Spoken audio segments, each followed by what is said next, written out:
जिंदाबाद इनकलाब जिंदाबाद जिंदाबाद जिंदाबाद ಕಾರ್ಮಿಕರು ಗುಲಾಮರಲ್ಲ ಗುಲಾಮರಲ್ಲ ಗುಲಾಮರಲ್ಲ ರಾಜ್ಯ ಸರ್ಕಾರಕ್ಕೆ ಹೇಳಿ ಧಿಕ್ಕಾರ ಧಿಕ್ಕಾರ ಧಿಕ್ಕಾರ ಸುತ್ತಿರುವ ರಾಜ್ಯ ಸರ್ಕಾರಕ್ಕೆ ಹೇಳಿ ಧಿಕ್ಕಾರ ಧಿಕ್ಕಾರ ಧಿಕ್ಕಾರ ಸರ್ಕಾರಕ್ಕೆ ಹೇಳಿ ಧಿಕ್ಕಾರ ಧಿಕ್ಕಾರ ಧಿಕ್ಕಾರ ರೈತ ವಿರೋಧಿ ಜನ ವಿರೋಧಿ ಸಿದ್ದರಾಮಯ್ಯ ಸರ್ಕಾರಕ್ಕೆ ಹೇಳಿ ಧಿಕ್ಕಾರ ಧಿಕ್ಕಾರ ಧಿಕ್ಕಾರ ಬಿಜೆಪಿ ಯಾವ ರೀತಿ ಒಂದು ಹಿಂದುತ್ವ ಒಂದು ಫಾಸಿವಾದ ಏನು ತರ್ತಾ ಇತ್ತು ಅದಕ್ಕೋಸ್ಕರ ನಾವು ನಮ್ಮ CPIML ಪಕ್ಷ ಸಹ ಒಂದು ಮೈತ್ರಿಕೂಟನ ರಚನೆ ಮಾಡಿತ್ತು ಇದ್ರ ಜೊತೆ ಯಾವುದು ನಮ್ಮ ಕಾಂಗ್ರೆಸ್ ಸರ್ಕಾರ ಜೊತೆ किसान और मजदूरों का जो सैलरी है जो तनख्वाह है वो तो घटते जा रहा है और ऐसे ये जो प्रोडक्ट्स का ये जो दाम है वो बढ़ते जा रहा है। तो सरकार जो है कॉमन सिटीज़न का कॉमन मैन का जो प्रॉब्लम है उसको समझ नहीं रहा है, उसके पक्ष में काम नहीं कर रहा है। तो उसके खिलाफ हम लोग चाहे वो स्टेट गवर्नमेंट हो, स्टेट गवर्नमेंट के खिलाफ भी हम लोग हमारा आवाज़ उठाने के लिए आज फ्रीडम पार्क में हम लोग एक प्रोटेस्ट किए थे। तो इसमें जो स्टेट गवर्नमेंट है, स्टेट गवर्नमेंट भी कॉरपोरेट के प्रति काम कर रहा है और मज़दूरों का हालत पे ध्यान नहीं दे रहा है, किसानों का हालत पे ध्यान नहीं दे रहा है, ऐसे जो बढ़ती हुई महंगाई को कैसे नियंत्रण करे उस पर ध्यान नहीं दे रहा है। तो इसके खिलाफ हम लोग गए थे कि स्टेट गवर्नमेंट को अपना जो ड्यूटी है उसको याद दिलाने के लिए हम लोग हमारा प्रोटेस्ट को किए थे। और स्टेट गवर्नमेंट जो है सिद्धरामैया के गवर्नमेंट अभी कॉरपोरेट के पक्ष में काम करना छोड़ के अभी मजदूर और किसानों के पक्ष में काम करना को शुरू करने, वरना हम लोग हमारा जो होराटा है, हमारा जो हड़ताल है उसको हम लोग तेज करेंगे। आपका नाम सर? मेरा नाम शरद है, मैं AICCTU संगठन से हूँ। BA LLB specialise in economics में सब्जेक्ट क्या हूँ sir.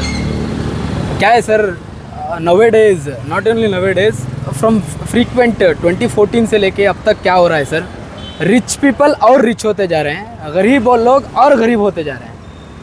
So the reason is the mainstream government and state as well as the centre. आजकल एक गरीब तबके का जो आदमी है, एक दूध लेने के लिए एक ऑटो ड्राइवर फॉर एग्ज़ाम्पल एक ऑटो ड्राइवर सर सुबह से शाम तक एक ऑटो इतनी चलाता है, एक 500 या फिर 1000 रुपये कमा भी लेता है। तो वो 500-1000 रुपये लेके जाके अपनी बीवी पे, अपने माँ बाप पे, अपने खुद के और अपने बच्चों पे, ये तीनों खर्चा करने के लिए, बच्चों के लिए दूध, अपने लिए कपड़े या फिर चलो अपने माँ बाप के लिए कुछ आयुर्वेदिक दवाइयाँ वगैरह कुछ ले भी लिया। तो इसके ऊपर सब कॉस्ट इतना हाई हो चुका है सर, इतना हाई हो चुका है। गरीब लोग सिर्फ गरीब नहीं मरते भी जा रहे हैं, अमीर लोग तो और अमीर होते जा रहे हैं, क्योंकि उन लोगों का प्रोडक्ट है, उन लोगों का अभी छोटा मोटा पैम्पर्स लेना है या फिर दूध लेना है या फिर कोई भी कोथिमीर लेना है, कुछ भी लेना है, छोटा मोटा गरीब लेता है सर।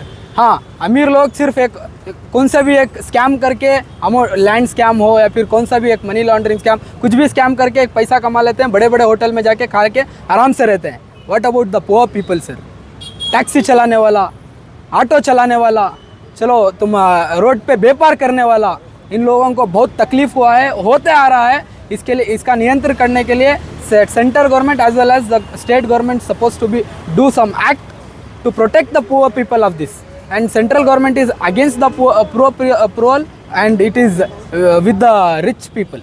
रही बात कर्नाटका की सर, कर्नाटका में भी गरीब लोग नहीं रहते सर, गरीब लोगों का खून चूसने के लिए सरकार बनी हुई है सर। अभी हम लोगों को ये लगता है कि एक गवर्नमेंट जाने के बाद, नई गवर्नमेंट आने के बाद ये लोग पुअर हो जाए, गरीबों के साथ में या फिर गरीबों के हक में बात करेंगे। अगर असेंबली में कोई भी एक भी गरीबों की आवाज़ आज तक उठाया है सर? नहीं उठाया है सर, और नहीं भी उठाएंगे वो लोग। उन लोगों से सिर्फ सत्ता चाहिए सर, और कुछ नहीं चाहिए सर। शुक्रिया। आपका नाम? Akmal sir, Akmal Pasha advocate. पहले 3 रुपये पेट्रोल डीजल पे बढ़ाया गया, उसके बाद अभी दूध पर बढ़ाया गया है, और इसी तरह जो एसेंशियल कमोडिटीज़ हैं इन पर भी बढ़ाया जा रहा है। एक तरफ ये मरकज़ी सेंट्रल गवर्नमेंट बढ़ाती है तो अपोजिशन वाले प्रॉब्लम करते, प्रोटेस्ट करते, अब ये लोग भी मोदी की तरह कर रहे हैं। They are becoming Modi number 2। See, we have from the CPIML we are having this protest against price rise because it affects the working class, the people who are not earning in lakhs like others. These are the people who are going to be hit most by this. what we are saying that this what the price the manner in which price has risen over the last few weeks, if we see, it has made it impossible for people to survive. It is absolutely essential that this is immediately looked at. If it is not looked at immediately, then the people are going to be put in an extremely difficult position. The most basic essentials, you see, the most basic essentials, their price is rising. This is something that immediate steps have to be taken to put a halt to this. Thank you so much.